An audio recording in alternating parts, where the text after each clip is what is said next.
Aloha, friends of Ukulele Magazine.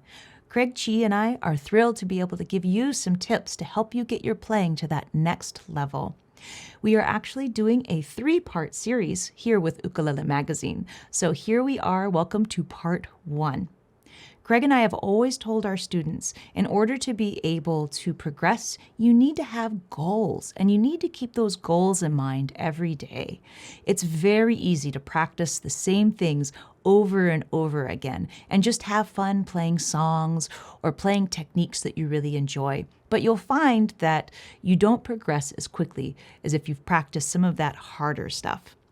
Now, with goals, you want to not only have short-term goals, but long-term ones as well. So for example, my short-term goal might be I want to be able to play a D7 bar more cleanly. I want to try to have that down in a week. Whereas the long-term 1-month goal is I want to be able to memorize X song, which uses that bar D7. So keeping those things in mind as you're going through and creating your goals is incredibly important. I find for myself having a 1-month goal, a 3-month, and a 6-month to be very helpful. The other thing that I mentioned in the article is make sure to look at those goals on a daily basis. That helps keep them in the forefront to allow you to be able to focus on them as much as possible. Now, of course, we outline a bunch of other ways of trying to keep yourself accountable and working on certain goals, just to give you some examples in the article.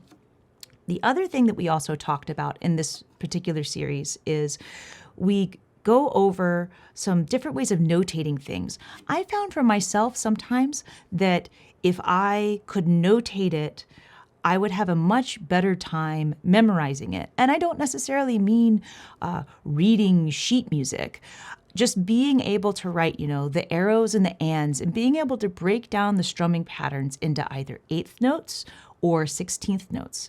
And what I mean by 8th notes, and I'll play for you now, is if I'm doing 1 and 2 and 3 and 4 and. That's me playing 8th notes for one measure. And notice that the numbers are usually on the downs and then the ands are on the ups. That's typically what you'll find. You might have some strumming patterns that might start on an up for the number, but those are a little bit more complicated and not as common. Then I also have an example of 16th notes. That would sound like this. 1 E and a, 2 E and a, 3 E and a, 4 E and a. So you'll notice that it sounds like I'm strumming twice as much within that 4 beats, because I am. And if you have strumming patterns that are particularly fast, you might find that those are 16th notes as you go through. A lot of times though, especially when you are a beginner player, most of your strumming patterns are going to be based on 8th notes. And you'll find one of the first examples that I write out that you have 1 and 2 and 3 and 4 and 1 and 2 and 3 and 4. You'll notice that I have certain things highlighted. Those are the ones that you will be playing. Now, this is actually the sort of down, down, up, up, down strum, how I would typically write it out, so that I could remember it and I could look at it and immediately know right away what I am going to be playing and where within the beats those will be. It's something that I just find super helpful, especially if you don't play for a while and you come back to your notebook. So let's try that one again together and say the numbers out loud. I find sometimes if I say the numbers I'm strumming louder, that reminds me I need to strum. So for example, 1, 2, 3, 4, 1 and 2 and 3 and 4 and 1 and 2 and 3 and 4, 1 and 2 and 3 and 4 and 1 and 2 and 3 and 4. And you'll notice this hand kept going even when I didn't have a strum, because this is almost like my metronome. It's always going to be going up and down.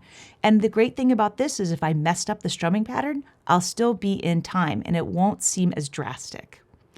Another example that I have in the article is 1 and 2 and 3 and 4 and 1 and 2 and 3 and 4 and.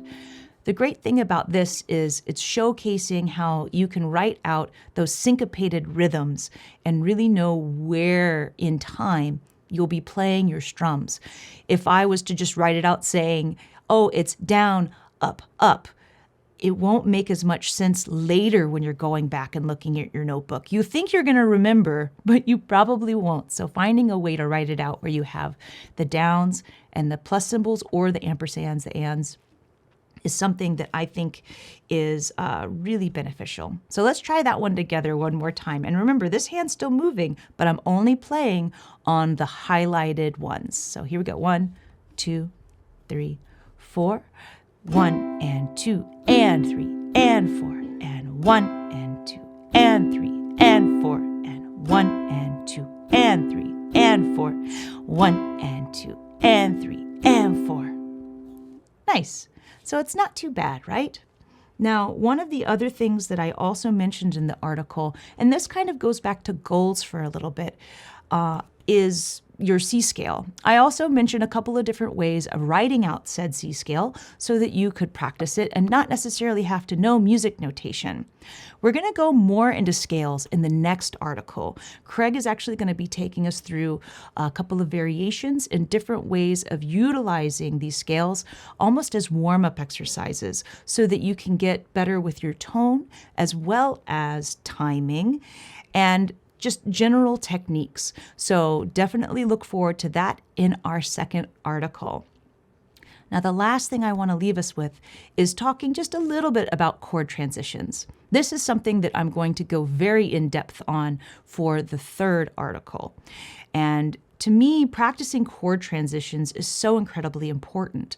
And the example that I have here in the article is Twinkle, Twinkle, Little Star, written out as a chord melody. And you'll notice that there's some big jumps we have going on in this. So for you to kind of just get a little head start on the transition article, I'm going to show you just a little bit of how I would go through and practice the transitions that you see there. So the very first one, you just have that A chord. You strum that twice. But now we need to make this huge jump up to here, to our 5th fret, with our pinky being on the 7th fret. So what I tend to do is, without even playing, just go back and forth here. I always like to have an anchor finger, so I'm going to put my pinky down on that 3rd fret, slide him up to the 7 while my other fingers start to create that shape. Okay, so then I just go back and forth. Here, slide up, down.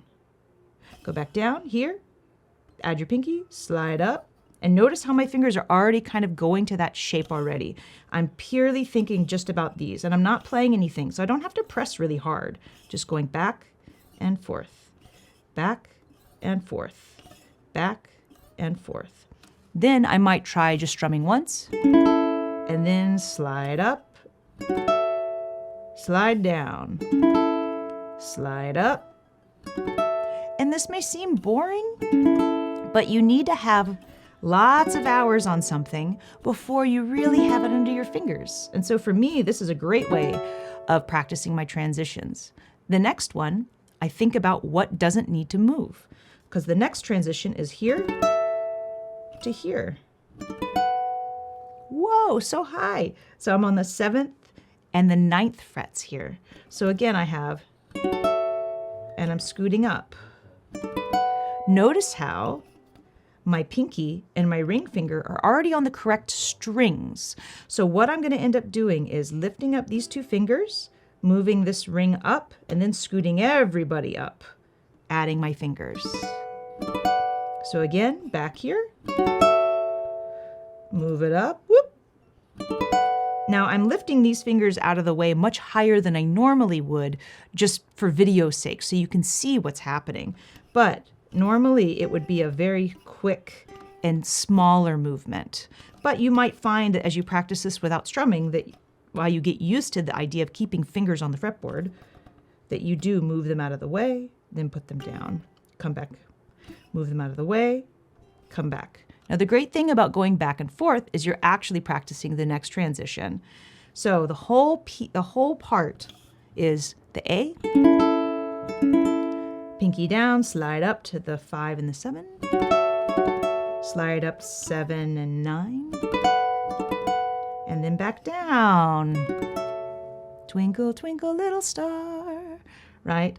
So going through and really taking the time to hone in those transitions is really important. And you can do that during commercial breaks, when you're waiting for something to download. There's lots of small areas of time that you can take during your day to just practice really difficult transitions. Really focus on what fingers don't need to move and give yourself just the time you need in order to be able to go through those different transitions without trying to play the whole song. Now, hopefully these tips are helpful for you. Remember, your homework is giving yourself some goals. So give yourself a weekly goal, give yourself 1 month, a 3, and if you want, a 6-month goal. And start thinking about those things and thinking about what it is you need to practice. If you're working with an instructor, tell your instructor there's those goals. They should be able to help you formulate a plan to help you get to the next step. Craig and I are looking forward to seeing you in the next part of our article, and we're going to have another follow-up video for that. So thank you so much for being a part of Ukulele Magazine, and Craig and I look forward to seeing you again soon.